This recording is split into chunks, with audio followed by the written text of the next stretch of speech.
திமுக எதற்கு தொடங்கப்பட்டது? கொள்ளையடிக்கின்றான். எதுக்கு தொடங்கப்பட்டுச்சு? ஐயா ஈவேரா அவர்கள் அம்மா மணியம்மையை திருமணம் செஞ்சதுக்காக. அதுக்காக வெளியில வந்த பெருமகன் யார்? எதிர்த்து வெளியில வந்தவர் யார்? பேரறிஞர் அண்ணா. அவரை விடவாடா நம்ம ஈவேராவை எதிர்த்துட்டோம். முரசொலியில ஈவேரா அவர்களை வந்து விமர்சித்து வந்த கேலிச்சித்திரத்தை போல உலகத்துல எவனுமே கேலிச்சித்திரம் போட முடியாது.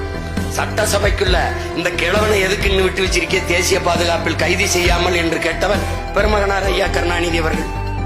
நாம அவரை விமர்சிக்கல, அவரை பற்றி பேசல, அவர் பேசினதை எடுத்து பேசல.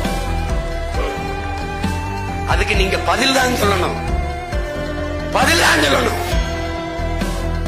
புரியுதா? அவதூறு பரப்பிட்டு இருக்க கூடாது. நாங்க அதை பத்தி கவலைப்படுறவன் இல்லை. ஏன்னா புலி நாய் குறைக்கிறதுக்கு பதறாது.